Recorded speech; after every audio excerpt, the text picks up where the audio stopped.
¿Cómo están ustedes? Soy la doctora Margarita Fernández López y voy a presentarles el tema del registro adecuado de la presión arterial. El objetivo de esta presentación es revisar los diferentes aspectos técnicos y prácticos esenciales para un registro adecuado de la presión arterial en situaciones que ameritan una mayor confiabilidad, como es el caso de la hipertensión arterial. Haremos una revisión de este tan importante tema tocando los siguientes puntos. La importancia del registro adecuado de la presión arterial, cuáles son las diferentes modalidades con las que contamos actualmente en la práctica clínica para llevarlo a cabo, cuál es el equipamiento necesario, los métodos y los aspectos técnicos fundamentales para su medición, los errores más frecuentes durante el procedimiento y el registro en grupos especiales. El registro adecuado de la presión arterial es la piedra angular para el diagnóstico y clasificación correcta de la hipertensión arterial. La importancia de un registro confiable de la presión arterial radica principalmente en poder establecer el correcto diagnóstico de hipertensión arterial y estratificar el riesgo cardiovascular del paciente. Asimismo, nos facilita la toma de decisiones terapéuticas y, por otro lado, es la base en la investigación clínica, siendo fundamental en las estadísticas epidemiológicas y en la implementación de las diferentes normas y guías. Un registro inadecuado de la presión arterial conlleva a diferentes riesgos de errores. En el diagnóstico se puede sobrediagnosticar o subdiagnosticar al paciente o hacer una clasificación errónea en el tipo de hipertensión, ya sea sistólica, diastólica o mixta, o en el grado de hipertensión 1, 2 o 3. Las decisiones o estrategias terapéuticas a seguir en el paciente hipertenso dependen, en buena medida, del tipo y grado de hipertensión, además del riesgo cardiovascular que el individuo tenga tomando en cuenta otros factores de riesgo, como lo verán más adelante. Y por último, del buen diagnóstico dependerán diferentes aspectos de la investigación clínica, tanto epidemiológica como farmacológica. Existen 3 modalidades o escenarios para el registro de la presión arterial. En el consultorio, también denominada clínica, aislada o casual, automonitoreo y la medición ambulatoria de la presión arterial o MAPA por sus siglas. Se considera presión de consultorio a la medición realizada en la oficina del médico, clínica u hospital, ya sea por el propio médico, por la enfermera u otro personal paramédico capacitado. Es una medición aislada o casual, que también se denomina presión arterial clínica, y es considerada la técnica de referencia. Esta modalidad se ha empleado por cerca de 100 años y sigue siendo la referencia para el registro de la presión arterial y, por lo tanto, del diagnóstico y tratamiento de la hipertensión. Por otro lado, ha sido la modalidad utilizada en la mayoría de los estudios epidemiológicos y clínico-farmacológicos en los últimos 60 años. En el escenario de la presión de consultorio se emplean diferentes equipos cuyas características, ventajas y desventajas se detallan más adelante. Los tipos de esfigmomanómetro que con más frecuencia se utilizaron fueron el mercurial y el aneroide. El mercurial fue siempre el estándar de oro para la medición de la presión arterial en el consultorio. Sin embargo, de unos años a la fecha, han salido del mercado por su eventual riesgo de toxicidad que implica su manejo tanto para quienes lo utilizan y les dan servicio como para el medio ambiente. Los había portátiles de pie o de pared, quizá aún puedan encontrar alguno perdido por ahí. Los aneroides son los que se utilizan en el consultorio, clínicas y hospitales por ser menos frágiles y más versátiles. Al igual que los mercuriales, pueden ser también portátiles, de pie o de pared. Los equipos semiautomáticos y automáticos, también conocidos como electrónicos o digitales, se han popularizado principalmente para el automonitoreo. Sin embargo, actualmente hay cierta tendencia a ser empleados en la práctica clínica. La medición de la presión en el consultorio tiene ventajas y desventajas sobre las otras modalidades. Las ventajas son: es un procedimiento relativamente barato, realizado rápidamente, que utiliza una metodología que es, en teoría, universal, con valores normativos bien establecidos y tiene una validez pronóstica, puesto que la gran mayoría de los conocimientos sobre los riesgos de la hipertensión y los beneficios del tratamiento se han obtenido con mediciones en consultorios, hospitales o en encuestas que semejan las condiciones del consultorio con esta modalidad de medición. Por otro lado, esta técnica tiene algunas desventajas. Por ejemplo, el número de mediciones es reducido en cada visita, al igual que la frecuencia entre tomas, y el tiempo mismo de la medición está restringido a la permanencia en el consultorio u hospital. No toma en cuenta la variabilidad inherente de la presión, tanto la espontánea, o sea, la debida actividad física o mental, al estrés y a las variaciones del día y la noche, entre otras, como la variabilidad inducida por la ingesta de café o tabaquismo, el ejercicio, por ejemplo. Asimismo, existen errores propios del método y la presencia del llamado efecto de bata blanca, que es la tendencia a presentar cifras de presión arterial más elevadas en presencia del médico o, por el contrario, la hipertensión enmascarada. El automonitoreo o automedición se refiere al registro hecho por el propio paciente u otra persona, generalmente un familiar o amigo, ya sea en su casa o en el trabajo, esto es, fuera del ambiente o escenario clínico. Su empleo se recomienda cada vez más frecuentemente por su utilidad clínica reconocida, siempre y cuando se realice mediante una técnica adecuada y en forma racionalizada.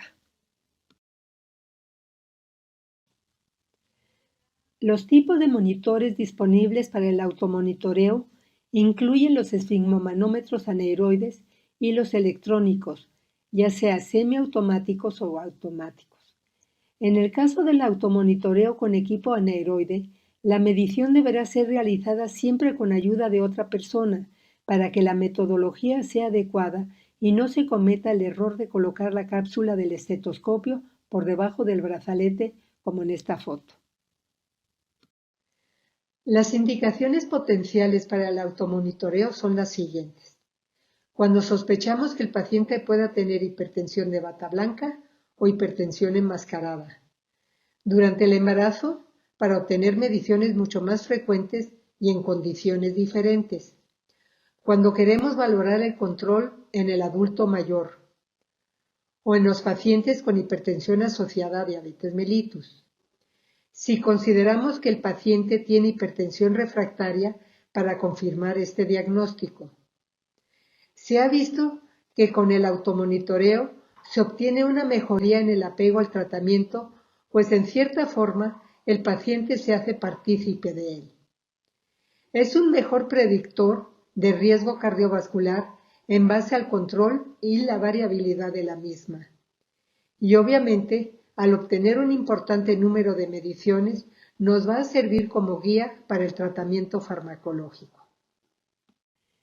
El automonitoreo es un método de importante valor clínico, cuyas ventajas son que reduce significativamente la respuesta de alerta a la medición de la presión arterial, proporciona mayor número de mediciones durante el día, en diferentes días, en un contexto cercano a la vida diaria y por periodos prolongados de semanas o meses, con lo que se facilita la caracterización de la variabilidad de la presión arterial.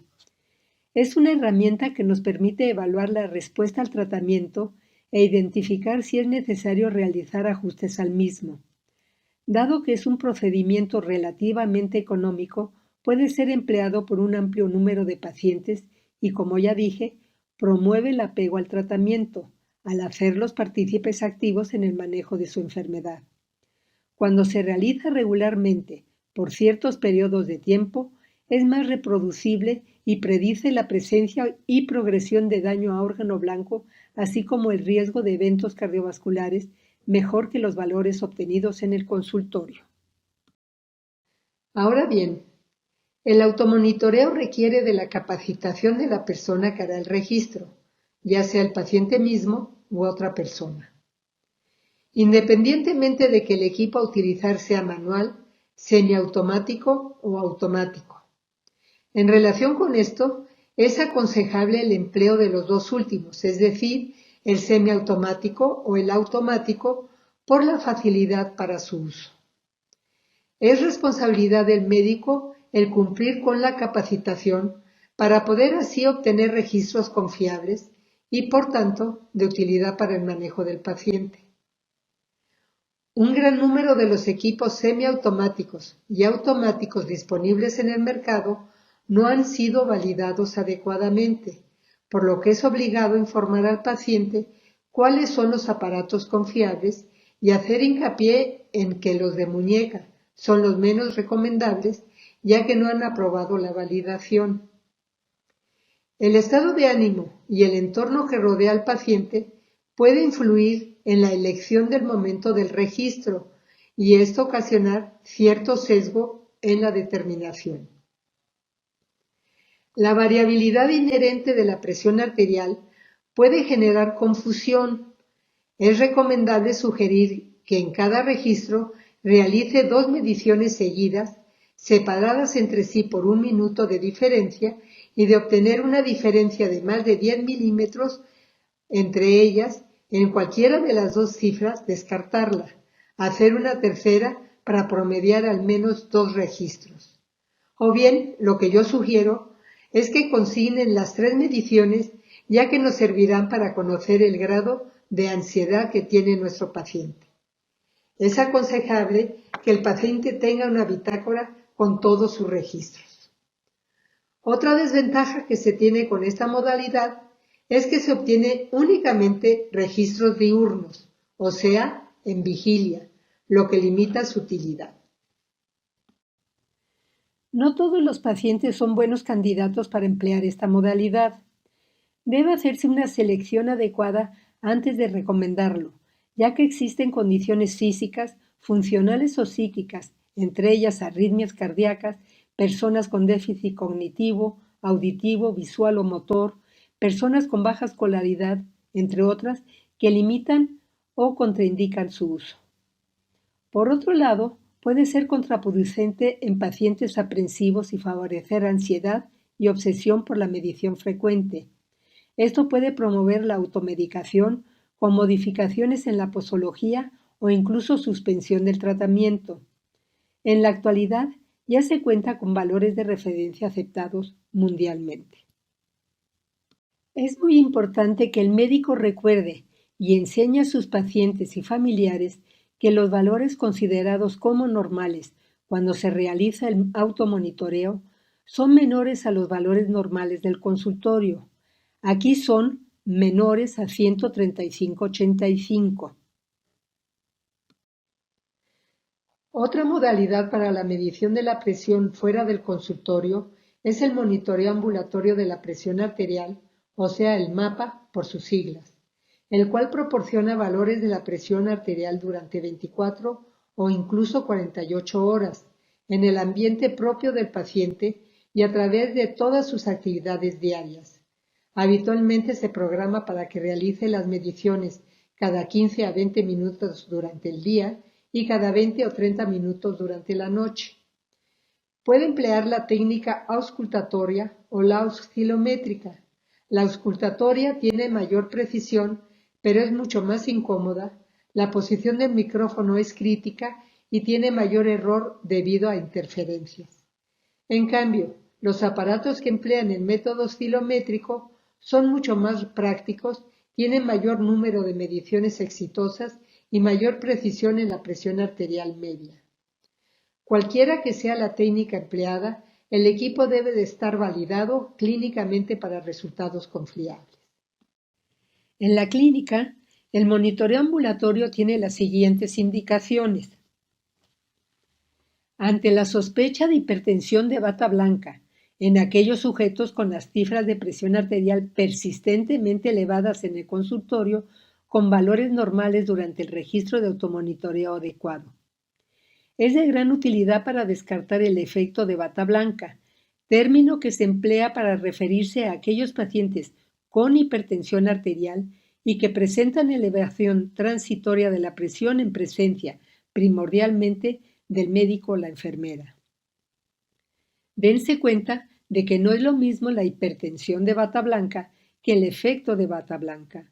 En el primero se le hace el diagnóstico de hipertensión basado únicamente en los valores del consultorio y en el segundo el paciente ya tiene un diagnóstico confirmado de hipertensión, pero al acudir a la valoración al consultorio sus cifras se elevan en mayor o menor grado.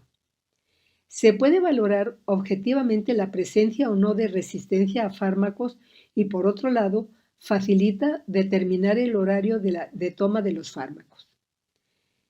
Está indicado si se sospecha la presencia de hipertensión enmascarada para evidenciar a aquellos sujetos que tienen cifras de presión arterial normal en el consultorio con valores elevados fuera de él. Esta es una situación que compromete al paciente importantemente, ya que cursa con daño a órgano blanco de cierta magnitud, debido a que, siendo hipertensos, no reciben tratamiento antihipertensivo adecuado porque muestran presiones normales en el consultorio. Por otro lado, está también indicado en sujetos que refieren sintomatología sugestiva de hipotensión, ya que facilita la identificación de periodos de hipotensión asociados o no al tratamiento antihipertensivo. Es un procedimiento indirecto con muchas ventajas al proporcionar múltiples mediciones en un periodo prolongado de tiempo y con mínima interferencia en las actividades diarias del sujeto, por lo que sus valores se pueden considerar más reales. Aporta información del comportamiento de la presión en diferentes situaciones a través de todo el día, en el contexto cotidiano del paciente, con beneficios superiores a la medición realizada en el consultorio y por autorregistro.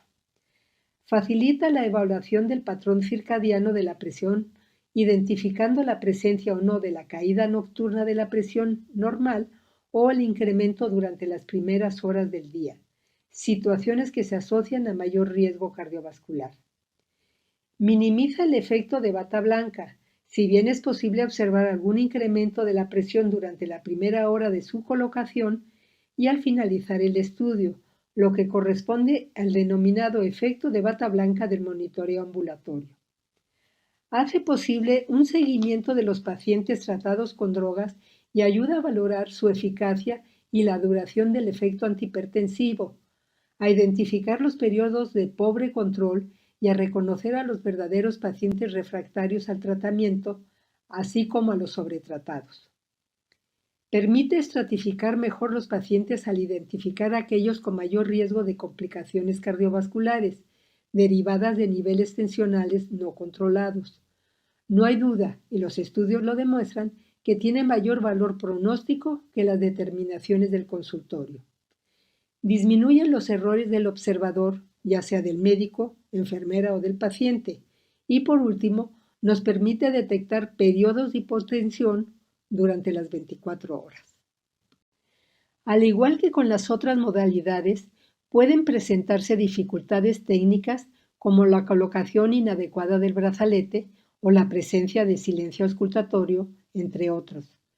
Aunque poco frecuentes, existen casos de intolerancia al procedimiento por dolor considerable con la insuflación, lo que puede dificultar la interpretación. En sujetos con extrema actividad física durante su vida cotidiana, es posible que el mapa subestime los valores reales de presión o que haya importante interferencia y no se obtenga el número adecuado de mediciones para validar el estudio. El análisis del estudio debe ser llevado a cabo por personal con amplio conocimiento del método y experto en hipertensión arterial para poder efectuar una interpretación adecuada. El procedimiento no es barato e implica un costo adicional al manejo del paciente, por lo que su acceso puede llegar a ser limitado. En el caso del monitoreo ambulatorio, se toman en cuenta los promedios de las mediciones de 3 periodos: el de las 24 horas que dura el estudio, el de las mediciones diurnas, o sea, en vigilia, y el de las nocturnas durante el sueño. Los valores considerados normales son, en 24 horas, menores de 130 a 80 milímetros de mercurio, en el periodo diurno, menores de 135 a 85, y en el periodo nocturno, menores de 120 a 70 milímetros de mercurio. El hecho de tener uno de estos promedios elevado implica en sí una anormalidad en el estudio. Como puede ver, tanto los valores de automonitoreo como los diurnos de mapa son iguales, ya que representan el periodo de actividad del sujeto. Hablemos ahora del equipo. El primer requisito para un registro adecuado de la presión arterial es utilizar el equipo apropiado para ello. Esto es, un buen esfingomanómetro y un buen estetoscopio. En cuanto al baumanómetro, los hay de 3 tipos: el manual, el semiautomático o el automático. Si les estuviera presentando este tema hace unos 10 años atrás, diría que los baumanómetros manuales se dividen a su vez en mercuriales o anaeroides, pero como se los estoy presentando en este momento, les diré que existieron los mercuriales y que desaparecieron por las razones que ya les comenté. No estoy segura si hoy por hoy son utilizados en ingeniería biomédica y siguen siendo el punto de referencia o estándar de oro para calibrar los otros dispositivos. Como ustedes bien conocen, los esfingomanómetros en general constan de 3 sistemas: el de insuflación y desuflación, el de compresión y el de registro. Tanto el equipo anaeroide y el semiautomático utilizan el mismo sistema de insuflación y desuflación, la perilla. El sistema de compresión es igual para todos los tipos de esfingomanómetros, es decir, el brazalete. Por último, el sistema de registro es diferente entre los manuales y los semiautomáticos automáticos. En estos últimos es la pantalla y en el manual la carátula. El sistema de insuflación y desuflación consta de 4 partes principales: una cámara compresible de goma con forma de pera, que es la perilla inflable, en cuyo extremo distal tiene una válvula unidireccional que permite la entrada de aire y su llenado, después de evacuar su contenido. En su extremo proximal se conecta a la cámara neumática a través de un tubo de goma, sitio en donde se encuentra también la válvula de desinflado, que puede ser un sistema de rueda, lo más frecuente, de gatillo o de tecla.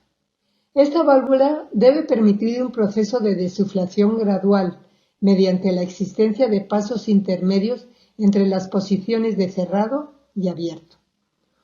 Un punto importante que recordar es que el tamaño de la pera debe ser mayor al estándar en los casos de los brazaletes para obesos o para registro de la presión en el muslo.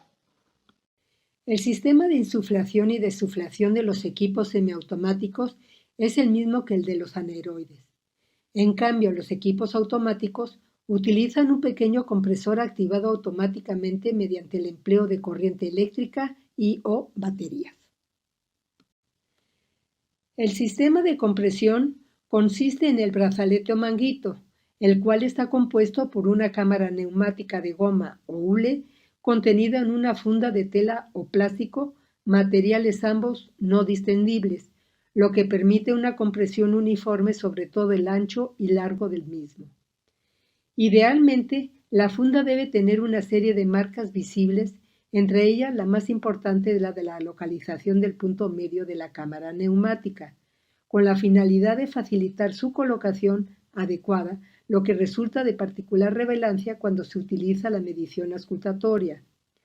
Es importante recordar que no existe una medida estándar de brazalete y que el registro confiable depende de la observancia de ciertas relaciones entre la longitud de la cámara neumática y la circunferencia del brazo, así como entre el ancho de la funda y la longitud del brazo, como se detallará al hablar de la técnica. Los equipos anaeroides están constituidos por una serie de compartimentos metálicos expandibles, los cuales modifican su volumen en función de la presión a la que son sometidos.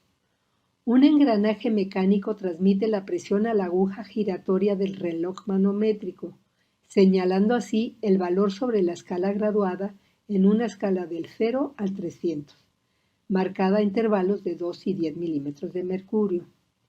Con el uso, estos equipos tienden a descalibrarse, aun y cuando la aguja marque 0, por lo que debe recalibrarse periódicamente. Mediante el dispositivo de recalibración, personal calificado hace los ajustes necesarios para su calibración. Por otro lado, los equipos semiautomáticos o automáticos utilizan procedimientos auscultatorios con o sin micrófono integrado al brazalete o un método oscilométrico. En este último caso, se mide la presión sistólica y media, calculando la diastólica mediante un algoritmo matemático, el cual varía. Los datos son presentados digitalmente en una pantalla de cuarzo o cristal líquido e incluyen, además de las cifras de presión, la del pulso. Algunos equipos tienen la capacidad de almacenamiento de datos y algunos otros tienen además integrada una pequeña impresora, lo cual facilita el registro periódico en caso de automonitoreo. En esta tabla consignamos las ventajas y desventajas de los dos tipos básicos de esfigmomanómetro, considerando diferentes variables, tales como la precisión, el grado de entrenamiento requerido para su empleo, su versatilidad, frecuencia de mantenimiento requerido, grado de sesgo de preferencia de dígitos, capacidad de almacenamiento e impresión de datos y la necesidad o no de energía eléctrica o baterías para su funcionamiento. El sesgo de preferencia de dígitos se refiere al error introducido por el observador al redondear las cifras de las lecturas de presión a cifras de su elección, más frecuentemente a 0.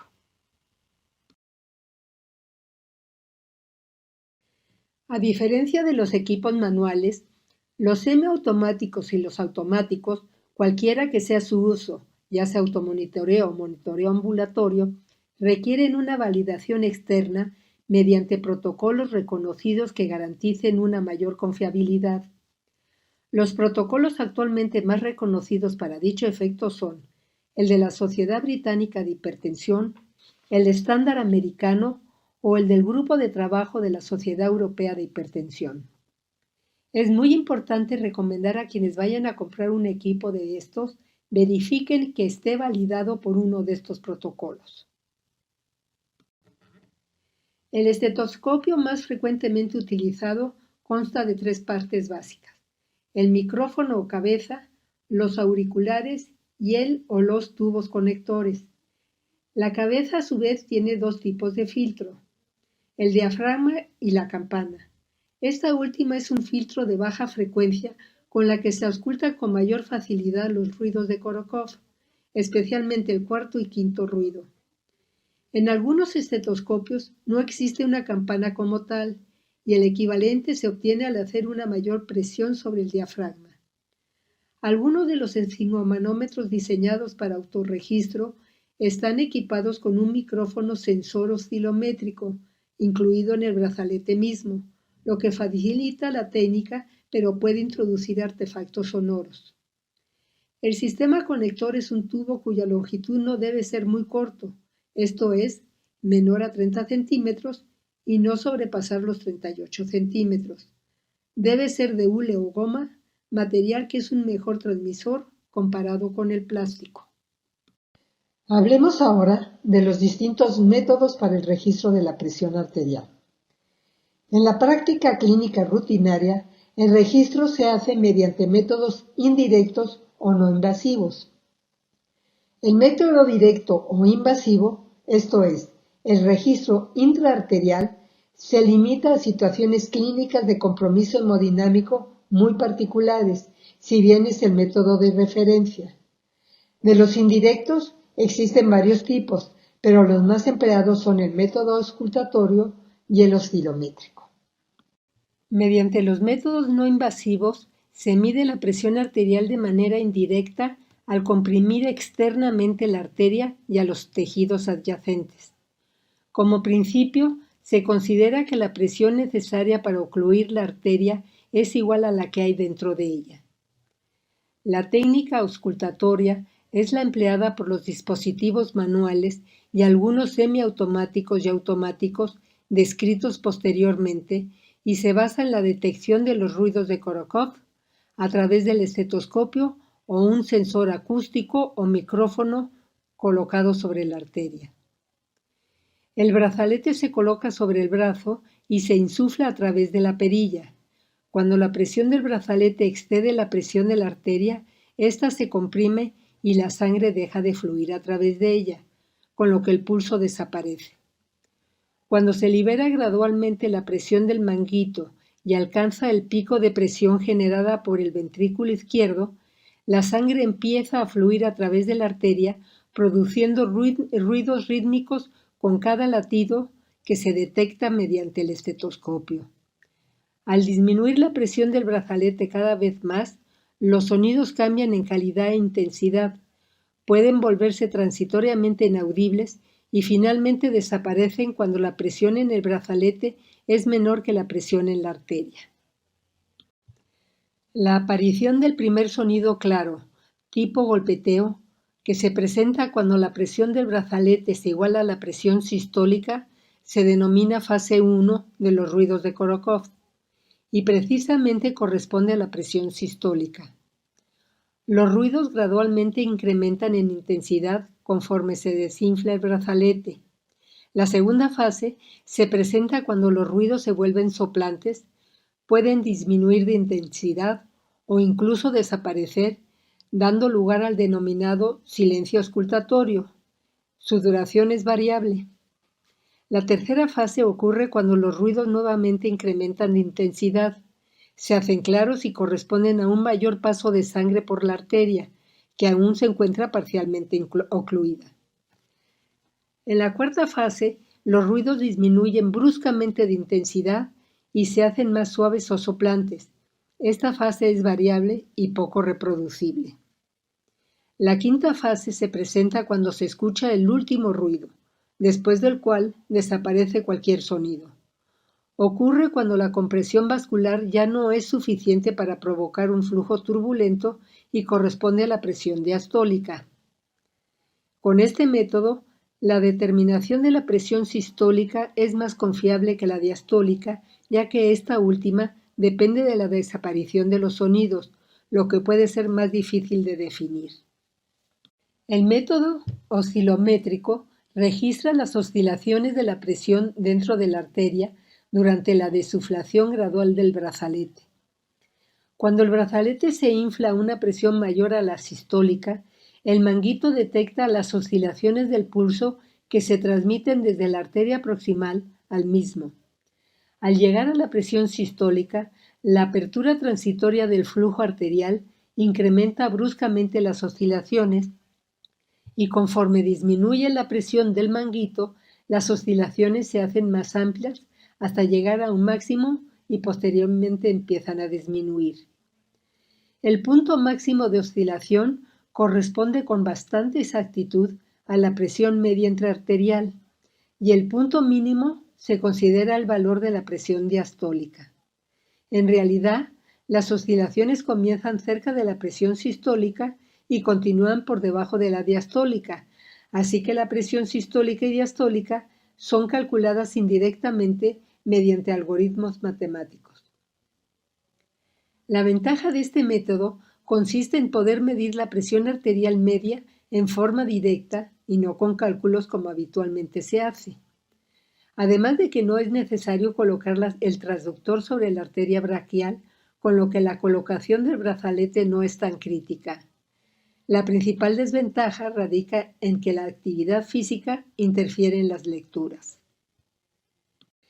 La medición de la presión arterial es uno de los procedimientos más importantes en la práctica clínica y quizá uno de los menos confiables, debido a que es un método sujeto a múltiples errores potenciales por parte del ambiente, el paciente, del observador, del equipo o en la aplicación de la técnica o procedimiento. Además, y probablemente por subestimar su importancia, Con frecuencia el personal médico, paramédico y el paciente mismo desconocen o no respetan las recomendaciones para una aplicación correcta de la técnica o registro confiable de la presión arterial. Revisemos a detalle las recomendaciones para la toma correcta de la presión arterial para lograr una mayor confiabilidad del método. El primer paso en la medición de la presión arterial es dar al paciente una explicación adecuada de lo que es el procedimiento, en un intento por disminuir el temor, especialmente en pacientes ansiosos que la consulta médica por sí misma ocasiona, es decir, el efecto de bata blanca.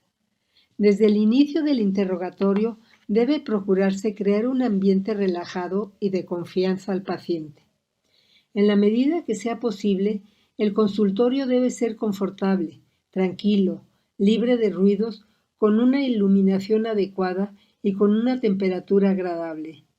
Debemos recordar que la ansiedad, el ruido y el frío incrementan la presión arterial. El paciente debe permanecer por lo menos 5 minutos en reposo antes de la primera toma de presión. La posición habitual es sentada. Sin embargo, debido a que normalmente la presión se modifica con los cambios de posición, es recomendable realizar las mediciones acostados, sentado y de pie en este orden. Esto es útil en todo paciente hipertenso con tratamiento farmacológico, pero sobre todo en sujetos de edad avanzada con hipertensión sistólica, en diabéticos o en aquellos pacientes que refieran mareo postural. El propósito de esta maniobra es detectar la presencia de hipotensión ortostática, es decir, un descenso de la presión arterial sistólica de al menos 20 milímetros de mercurio o de la diastólica de 10 milímetros de mercurio, al ponerse en posición de pie. Es conveniente que en la primera consulta la determinación de la presión se efectúe en ambos brazos, para tomar la mayor de ellas como referencia en consultas subsecuentes y descartar patología vascular. Su brazo debe estar flexionado y apoyado cómodamente, permaneciendo a la altura del corazón, con la palma hacia arriba, descubierto totalmente, evitando mangas apretadas o remangadas, haciendo un bulto. En caso de no poder descubrir el brazo, y si la tela de la manga es delgada y ceñida, sin apretar, está permitido colocar el brazalete sobre ella. Es importante interrogar y consignar la presencia de factores que modifican los valores de presión arterial, como la ingesta de alimentos o bebidas alcohólicas y o cafeinadas, y o haber fumado en los 30 minutos previos a la determinación. Presentar dolor, ansiedad y ejercicio, entre otros. En caso de que se presenten estas condiciones, es preferible dejarlo reposar unos minutos y repetir la medición. El observador debe estar bien entrenado en la medición de la presión arterial, mantener una posición cómoda con ambas manos libres para maniobrar la perilla de inflado con la mano dominante y registrar el pulso braquial o radial con la otra. Ser capaz de oír y ver suficientemente bien para reconocer sonidos débiles y leer las marcas de calibración en el manómetro. Es recomendable anotar ambos valores de la presión arterial inmediatamente después de realizar la medición, para evitar olvidos y aproximaciones. El reloj aneroide debe estar a la altura de los ojos del observador y a no más de 1 metro de distancia. El tamaño de la cámara neumática está en relación con su función, es decir, comprimir la arteria del brazo uniformemente, por lo que es crucial seleccionar la medida apropiada. La longitud de esta cámara debe cubrir el 80% de la circunferencia del brazo y el ancho debe de corresponder a las 2/3 partes de la longitud de este. Generalmente la funda del brazalete cuenta con una serie de marcas, entre ellas la que indica el centro de la cámara neumática y el rango aceptable de la circunferencia del brazo. El centro de la cámara de hule debe ir colocado exactamente sobre la arteria para ejercer una presión uniforme sobre los tejidos adyacentes.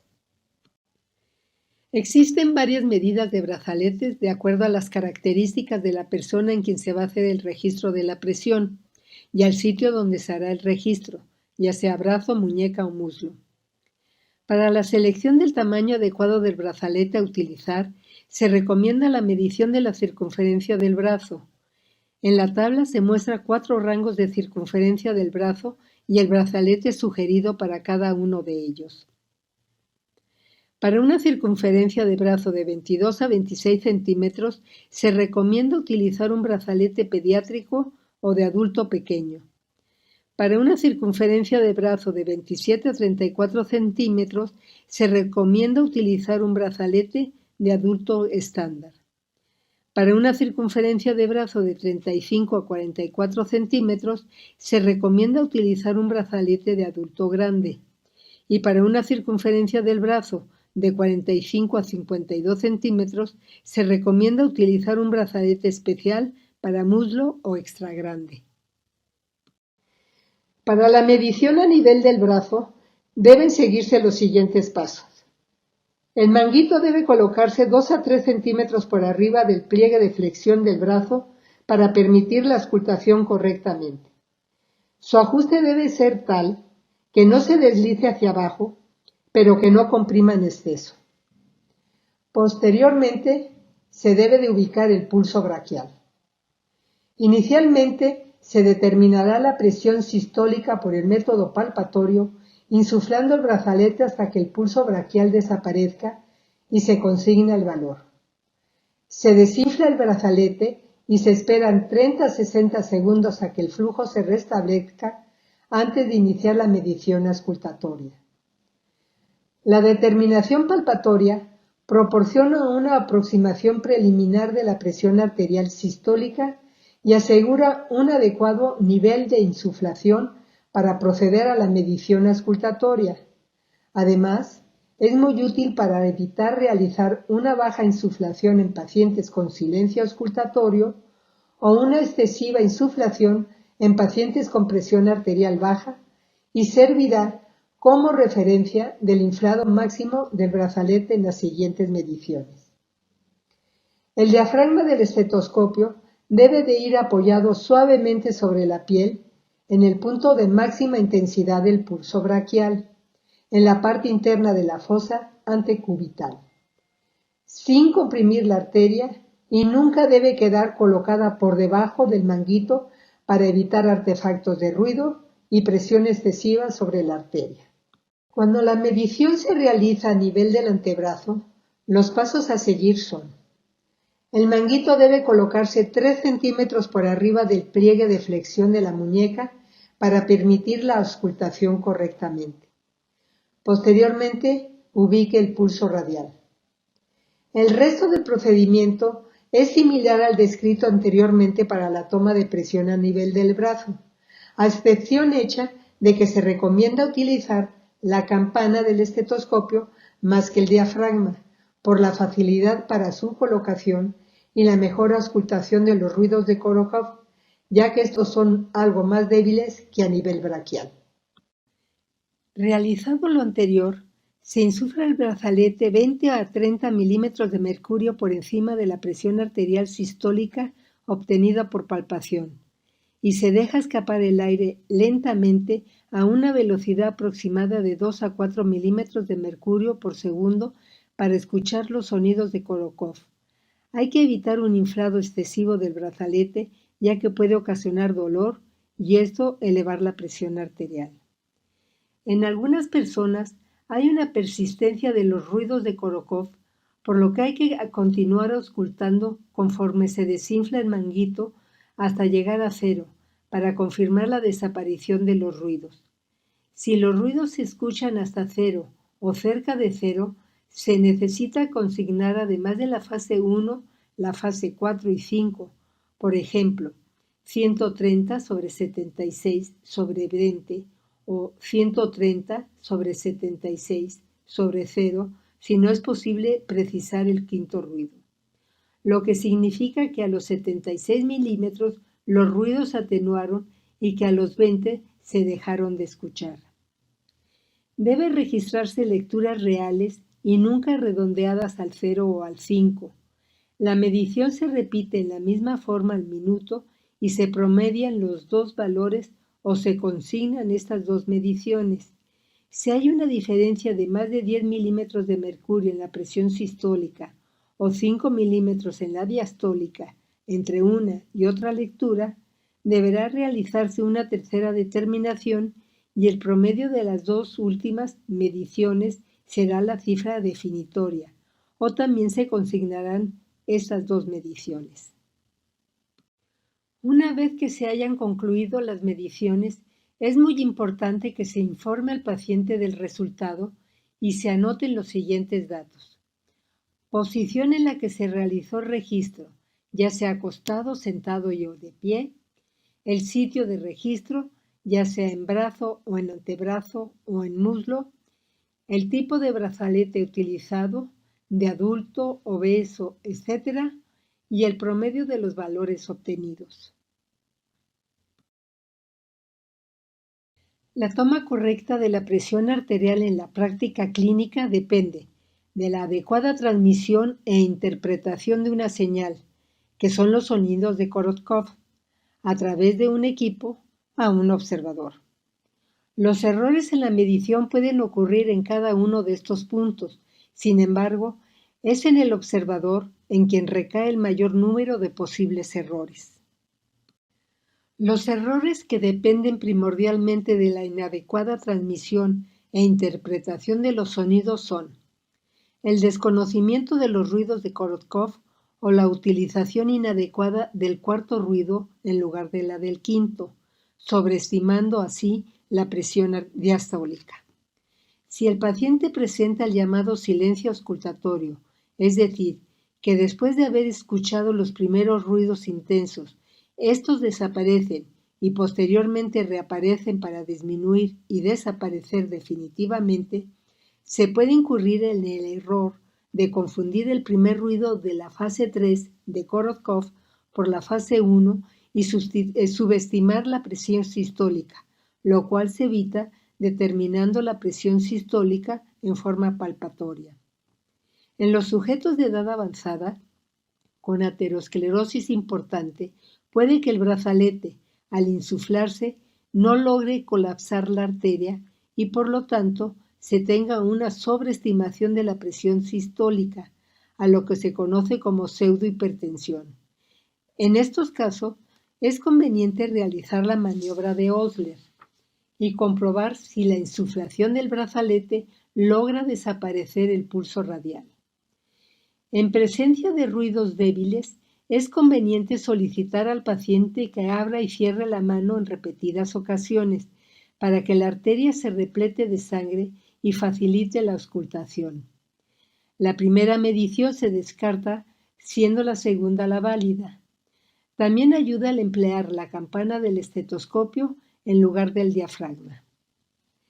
Cuando existe una arritmia acentuada, como en la fibrilación auricular, la determinación de la presión arterial es difícil, ya que las presiones a las que se escuchan los primeros y el último ruido varía considerablemente de medición en medición. Es necesario, por lo tanto, desinflar lentamente el brazalete y tomar el promedio de varias mediciones. En caso de bradicardia importante, es necesario también desinflar el brazalete lentamente. Ante la presencia de cualquier tipo de arritmia, no es aconsejable utilizar equipos oscilométricos, ya que pueden registrar valores erróneos. En relación con los equipos, los errores más frecuentes son el empleo de aparatos que no están calibrados o bien equipos no validados por las organizaciones ya mencionadas. Esto lleva a lecturas no confiables. Las fallas en el estetoscopio no son frecuentes, ya que son fáciles de detectar y consisten en daño en la campana o membrana por rotura de estas o mangueras muy largas que distorsionan los sonidos.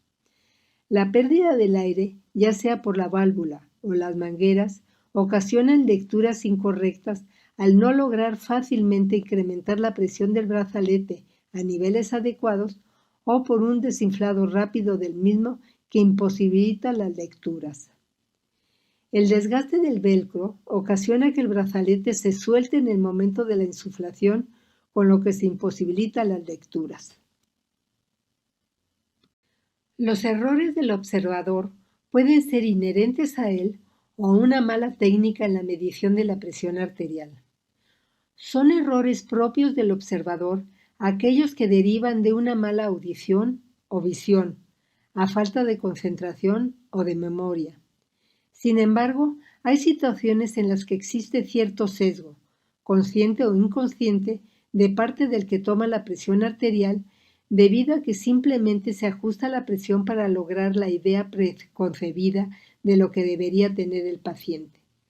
Por otro lado, es muy frecuente que los valores de la medición se redondeen al dígito de preferencia del observador, que generalmente es el 0, y no se consigne la fracción de 2 milímetros más cercana, llevando a subestimar o sobreestimar los valores de presión.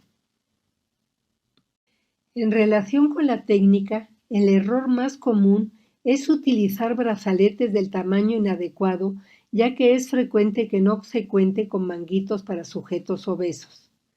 Si el brazalete es pequeño, la presión que se genera al insuflarlo no se transmite en forma efectiva a la arteria braquial, por lo que la presión del manguito puede ser considerablemente mayor a la intraarterial, dando lugar a sobreestimación de la presión sistólica, que puede llegar a ser de entre 10 a 50 milímetros de mercurio en los sujetos obesos. Lo mismo sucede si el brazalete es demasiado angosto o no se coloca el centro de la cámara inflable sobre la arteria. En el caso de manguitos demasiado anchos o largos, se obtendrán lecturas más bajas que las reales, es decir, habrá subestimación de la presión sistólica. Es una práctica común no dejar al descubierto el brazo del paciente al momento de realizar la medición. El brazalete colocado sobre la manga remangada ocasiona una mayor compresión sobre la arteria y altera las lecturas, dando valores más bajos. Lo mismo sucede cuando se coloca demasiado apretado. Por el contrario, si el manguito se coloca demasiado flojo, puede dar lecturas sobreestimadas. Es aceptado, en algunas circunstancias, colocar el brazalete sobre la ropa, si ésta es muy delgada y no está apretada, pero puede haber cierta interferencia por el roce. Si el borde inferior del brazalete no queda colocado 2 centímetros por arriba del pliegue del codo, no habrá espacio para asentar la cápsula del estetoscopio y quedará situada por debajo del manguito, dando lugar a ruidos extraños debido al roce y ocasionando lecturas más bajas debido a la distorsión de la arteria. Lo mismo sucede si la cabeza del estetoscopio se apoya con mucha presión sobre la arteria. Es importante que antes de la medición haya un periodo de descanso y relajamiento para evitar, en lo que se pueda, la reacción de alerta y, en consecuencia, elevación de la presión por efecto de bata blanca. Un error en el que se incurre con frecuencia es no determinar palpatoriamente la presión sistólica, lo que puede llevar a que el manguito se infle más de lo necesario, provocando congestión venosa e incluso despertar dolor, con la consecuente elevación de la presión arterial. Por el contrario, si no se insufla lo suficiente y el paciente tiene silencio auscultatorio, se puede confundir la fase 3 de Korokov por la fase 1 y subestimar la presión sistólica. Si el inflado del brazalete es muy lento, se ocasiona molestias y puede sobreestimar la presión diastólica. Lo mismo sucede si se reinsufla antes de terminar la deflación. La velocidad de desinflado también es muy importante, ya que si se realiza muy rápida, puede subestimar la presión sistólica y sobreestimar la diastólica. Y por el contrario, si la deflación es muy lenta, la congestión del brazo puede sobreestimar la presión diastólica. Ciertos grupos de personas ameritan consideraciones especiales sobre el registro de la presión arterial, ya sea por edad, hábito corporal o circunstancias fisiológicas o patológicas específicas. Por ejemplo, los niños, el adulto mayor, los obesos, la mujer embarazada, durante el ejercicio, en presencia de arritmias, en presencia de ruidos de Korotkov débiles. Y en situaciones en que se requiere registrar la presión arterial a nivel de las extremidades inferiores. En general, en los infantes existe una mayor dificultad para registrar la presión arterial, debido a la falta de cooperación, ruidos débiles y una mayor variabilidad de la presión.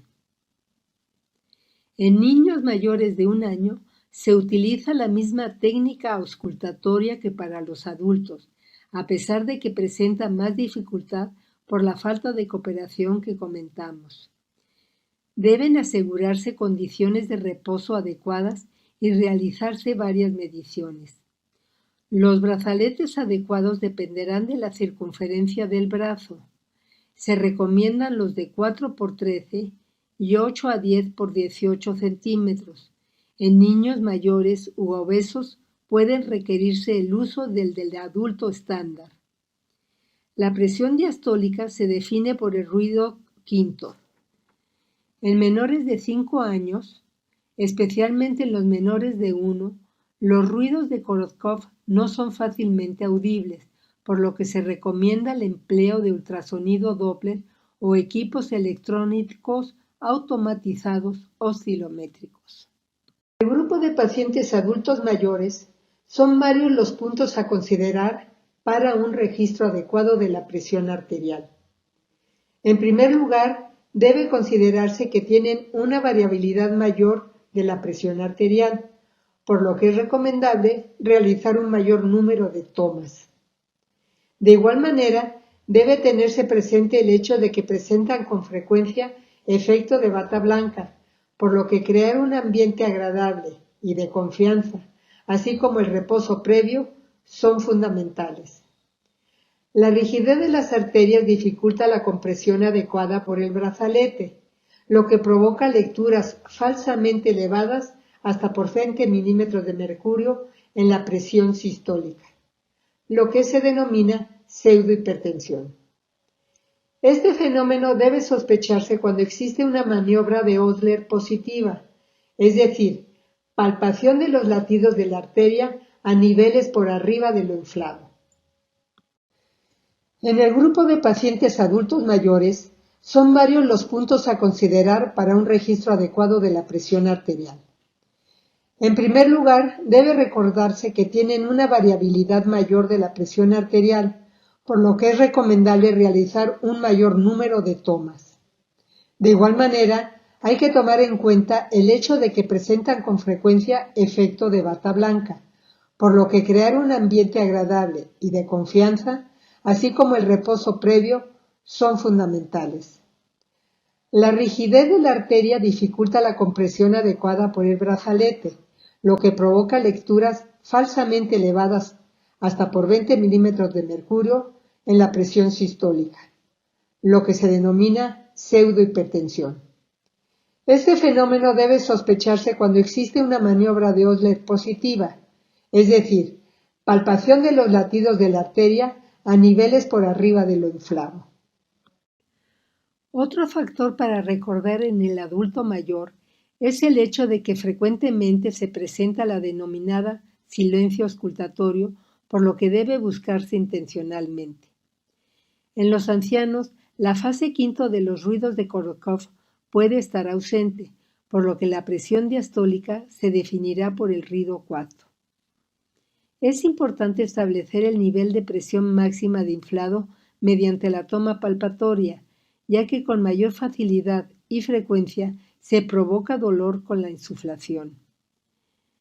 Finalmente, se debe investigar en forma dirigida la existencia o no de hipotensión ortostática, hecho frecuente en estos pacientes dada la importancia que ello representa. Durante el embarazo existe una presión diferencial más amplia, definida por una presión sistólica mayor y diastólica menor, resultado de un incremento en el gasto cardíaco y de disminución en las resistencias periféricas. Se recomienda el cuarto ruido para definir la presión diastólica, ya que en el 15% de los casos está ausente la fase 5, en cuyo caso se recomienda registrar la fase 4. El registro debe hacerse en posición de sentada y no en decúbito lateral izquierdo como se sugirió en algún momento. La medición de la presión arterial durante el ejercicio dinámico o isométrico, como por ejemplo durante la prueba de esfuerzo, ofrece dificultades técnicas por el movimiento mismo del paciente y los ruidos agregados, razón por la cual se requiere de cierto entrenamiento y experiencia.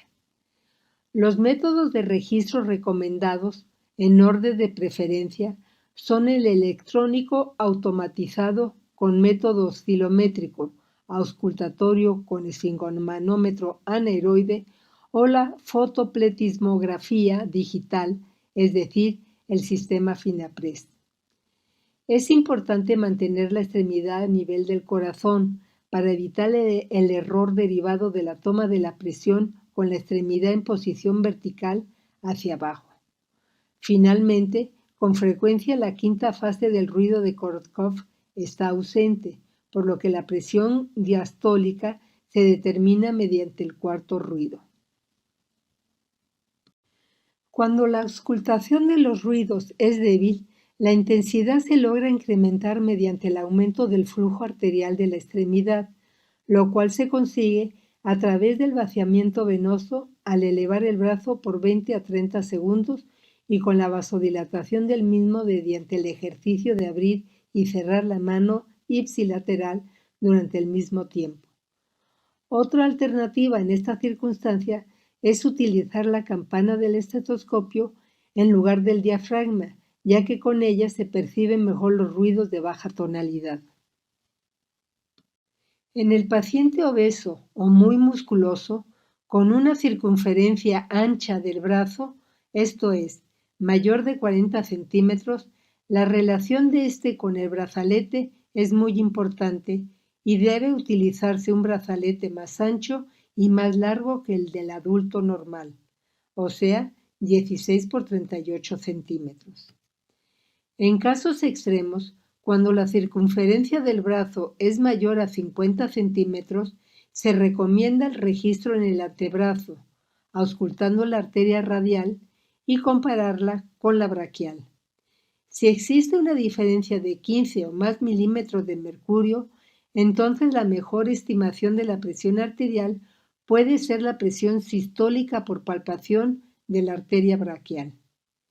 En algunos casos, el brazo, además de ser ancho, tiene una forma cónica con una base proximal mayor, lo que impide una compresión uniforme de la arteria braquial y por lo tanto un registro adecuado.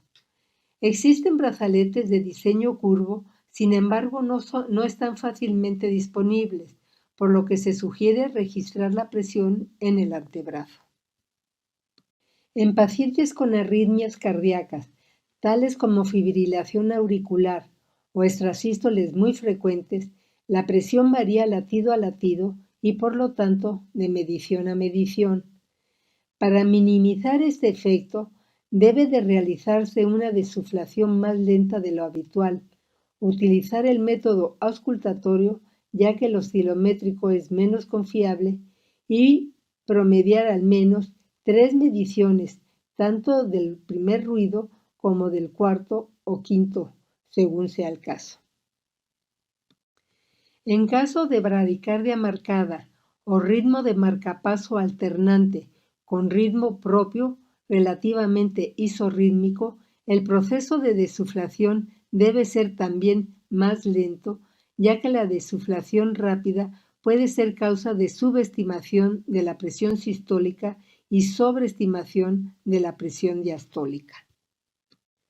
En situaciones particulares, como en la sospecha de coartación de la aorta o enfermedad obstructiva de extremidades inferiores, se requiere de la determinación de la presión arterial en las extremidades inferiores, ya sea a nivel de muslo o de la pierna. Para ello, el paciente debe colocarse en decúbito, ya sea prono, supino o lateral, de acuerdo con la factibilidad en cada caso en particular. De estas, se prefiere la posición en decúbito prono.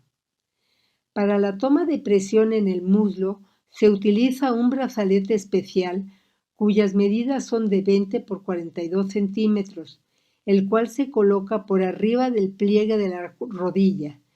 En el caso de la pierna, el brazalete se coloca alrededor de la pantorrilla. Cuando el registro se hace en el muslo, se ausculta la arteria poplitea, colocando la campana del estetoscopio a nivel del hueco del mismo nombre, situado en la parte posterior de la rodilla. Cuando es en la pierna, se hace lo propio utilizando la arteria tibial posterior.